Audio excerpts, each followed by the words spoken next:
ಚರ್ಚೆ ಮಾಡ್ತೀರಾ? ತಮಿಳುನಾಡು ಜೊತೆ ಚರ್ಚೆ ನೋಡಿಯಪ್ಪ, ನಾನು ಖಂಡಿತ ಯಾವಾಗ ಬೇಕಾದ್ರೂ ಅವ್ರ ಜೊತೆ ಕೂತ್ಕೊಂಡು ಮಾತಾಡೋಕ್ಕೆ ಸಿದ್ಧ ಇದ್ದೀನಿ. ನನಗೆ ಯಾವ ತಕರಾರಿಲ್ಲ. ತಮಿಳ್ನಾಡು ಇರ್ಬೋದು, ಕರ್ನಾಟಕ ಇರ್ಬೋದು, ನಾವೆಲ್ಲ ಭಾರತೀಯರು. ಒಂದೇ ನದಿ, ಒಂದೇ ನೀರು ಕುಡಿಬೇಕಾದವರು. ಕಾವೇರಿ ನೀರು ವ್ಯವಸಾಯಕ್ಕೂ ಬೇಕು, ಕುಡಿಯೋ ನೀರಿಗೂ ಬೇಕು, ಪ್ರಾಣಿ ಪಕ್ಷಿಗೂ ಬೇಕು, ಎಲ್ಲರಿಗೂ ಬೇಕು, ಎಲ್ಲ ಇಂಡಸ್ಟ್ರೀಸ್ಗೂ ಬೇಕು. ಸೊ ಇವತ್ತು ತಮಿಳ್ನಾಡಿಂದ ಎಲ್ಲ ಎಷ್ಟೋ ಜನ ಬಂದು ಇಲ್ಲಿ ವೃತ್ತಿ ಮಾಡ್ತಾಯಿದ್ದಾರೆ, ಇಲ್ಲಿಂದ ಹೋಗಿ ಅಲ್ಲಿ ವೃತ್ತಿ ಮಾಡ್ತಾಯಿದ್ದಾರೆ. ನಾವು ಅದಕ್ಕೆ ಬೇರೆ ಮಾಡೋಕ್ಕಾಗ್ತದ? ನಮಗೆ ಇಷ್ಟ ಇಲ್ಲ.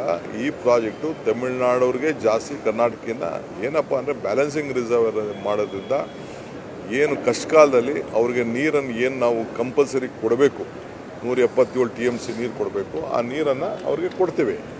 ಇಲ್ಲಿ ಏನಪ್ಪ ಅಂದರೆ ನಮ್ಮ ಮಂಡ್ಯ, ಈ ಕಡೆ ಹಾಸನ, ಈ ಕಡೆ ಬೇರೆ ಏನು ನಮ್ಮ ಜಿಲ್ಲೆಗಳಿದೆ, ಚಾಮರಾಜನಗರ, ಆ ಜಿಲ್ಲೆಗಳಿಗೆ, ತುಮಕೂರು ಜಿಲ್ಲೆ, ಆ ಜಿಲ್ಲೆಗಳಿಗೆ ಇಲ್ಲಿ ಸ್ಟೋರ್ ಮಾಡಿಬಿಟ್ಟು ಆ ತೊಂದರೆ ಸಂದರ್ಭದಲ್ಲಿ ನಾವು ಕೆಳಗಡೆ ಬಿಡಲಿಕ್ಕೆ ಒಂದು ಅವಕಾಶ ಇದೆ. ಅವರು ಕರ್ನಾಟಕದವರು ಬದುಕಬೇಕು, ತಮಿಳುನಾಡಿಗೂ ಬದುಕಬೇಕು.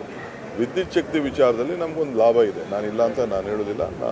400 ಮೆಗಾವ್ಯಾಟ್ ಅಷ್ಟು ವಿದ್ಯುತ್ ಶಕ್ತಿನ ನಾವು ತಯಾರು ಮಾಡ್ಬೋದು. ಅತಿ ಕಡಿಮೆ ವೆಚ್ಚದಲ್ಲಿ ಪ್ರಾಜೆಕ್ಟ್ ಆಗ್ತದೆ ಅನ್ನೋದು ನನಗೊಂದು ವಿಶ್ವಾಸ ಇದೆ. ನಾವೀಗಾಗಲೇ ಅದಕ್ಕೆ ಏನೇನು ಬೇಕೋ, ಈಗ ಸುಪ್ರೀಂ ಕೋರ್ಟ್ ಅವರು ಈಗಾಗಲೇ ತಮಿಳ್ನಾಡವರ ಏನು ವಾದ ಇತ್ತು, ಆ ವಾದನ ಕೇಳಿದ್ದಾರೆ. ಅವರು ಜೊತೆಗೆ ರಿವ್ಯೂ ಹಾಕಿದ್ರು, ಆ ರಿವ್ಯೂನು ಕೇಳಿದ್ದಾರೆ, ರಿವ್ಯೂನು ರಿಜೆಕ್ಟ್ ಮಾಡಿದ್ದಾರೆ. ಸೊ ಅವರು ಸೆಂಟ್ರಲ್ ಗೌರ್ಮೆಂಟ್ಗೆ, ನೀವು ಸೆಂಟ್ರಲ್ ವಾಟರ್ ಕಮಿಷನ್ ಅವರು ಜವಾಬ್ದಾರಿ ತೆಗೆದುಕೊಳ್ಳಿ, ನಿಮ್ಮ ರೆಸ್ಪಾನ್ಸಿಬಿಲಿಟಿ ಇದು ಅಂತೇಳಿ ಸುಪ್ರೀಂ ಕೋರ್ಟ್ ಅವರು ಅವರ ವಾದನ ಈಗಾಗಲೇ ರಿಜೆಕ್ಟ್ ಮಾಡಿದ್ದಾರೆ.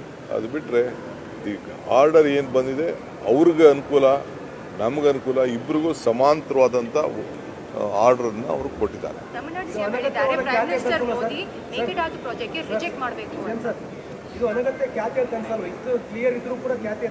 ನೋಡಪ್ಪ, ಅವರು ರಾಜಕೀಯವಾಗಿ ಅವರ ಸರ್ವೈವಲ್ಗೆ ಅವರ ಧ್ವನಿ ಎತ್ತಬೇಕು, ಎಲ್ಲ ಪಾರ್ಟಿಯವರು ಅದಕ್ಕೆಲ್ಲ ಒಟ್ಟಿಗೆ ಸೇರಿ ಅವ್ರು ಮಾಡ್ತಾರೆ. ಅವ್ರ ವಾದ ಎಲ್ಲ ಮಾಡಾಗಿತ್ತಲ್ಲ. ಜಡ್ಜ್ಮೆಂಟು, ಸುಪ್ರೀಂ ಕೋರ್ಟ್ ಜಡ್ಜ್ಮೆಂಟು, ಅದು 3 ಮೆಂಬರ್ ಜಡ್ಜ್ಮೆಂಟು ಬಂದ ಮೇಲೆ ಇನ್ನೇನು ಮಾಡೋಕ್ಕಾಗ್ತದೆ? ಈಗ ನಮಗೆ 177 TMC ಬಿಡಬೇಕು ಅಂತ ಹೇಳಿದ ಮೇಲೆ ನಾವು ಒಪ್ಕೊಳ್ಳಿಲ್ವಾ? ಈಗ ಬಿಜೆಪಿಯಿಂದ ಆಯ್ಕೆಯಾಗಿರೋ ಸಂಸದರು ಇದ್ರ ಬಗ್ಗೆ ಹೋರಾಟ ಮಾಡಬೇಕಲ್ಲ ಕೇಂದ್ರದಲ್ಲಿ? ಅವ್ರು ಮಾಡ್ತಾರೆ ಖಂಡಿತ. ನಮ್ಮ ರಾಜ್ಯಕ್ಕೆ ಸಂಬಂಧಪಟ್ಟಂಥ ಎಲ್ಲ MPಗಳು, BJP ಇರ್ಬೋದು, ದಳ ಇರ್ಬೋದು, ಕಾಂಗ್ರೆಸ್ ಇರ್ಬೋದು, ಎಲ್ಲ ಒಗ್ಗಟ್ಟಿನಿಂದ ನಮ್ಮ ರಾಜ್ಯದ ಹಿತನ ಕಾಪಾಡ್ತಾರೆ ಅನ್ನೋ ಒಂದು ಆತ್ಮವಿಶ್ವಾಸ ನನಗಿದೆ. ಸರ್, ಈಗ ನೀವು ಅಲಯನ್ಸಲ್ಲಿ ಇದ್ದೀರಿ, ಅಲ್ಲಿ ತಮಿಳುನಾಡಲ್ಲಿ ಈಗ ನೀವು ಕಾಂಗ್ರೆಸ್ ಸಹ ಅಲಯನ್ಸಲ್ಲಿ ಇದ್ದೀರಿ, ಹಾಗಾಗಿ ಒಂದು ರಾಜಕೀಯವಾಗಿ ಬಳಸ್ಕೊಂಡು ಹೋಗ್ತೀರ, ನೀವು ಸಮಸ್ಯೆ ಇತ್ಯರ್ಥ ಪಡ್ಬೋದು ಸರ್? ಖಂಡಿತ ನಾವು ನಮ್ಗೇನು ಅವ್ರಿಗೆ ಮನವಿ ಮಾಡಬೇಕು, ಖಂಡಿತ ಅವ್ರು ಮನವಿ ಮಾಡ್ತೀವಿ. ಇದರಲ್ಲಿ ರಾಜಕಾರಣ ಏನಿಲ್ಲ, ಇಬ್ಬರಿಗೂ ಒಳ್ಳೆಯದಾಗುವಂಥ ಒಂದು ಪ್ರಾಜೆಕ್ಟು. ತಾಳ್ಮೆಯಿಂದ ನಾವು ಇಬ್ಬರೂ ಈ ಜನರ ಹಿತ ಕಾಪಾಡಿಕೊಂಡು ಹೋಗೋಣ.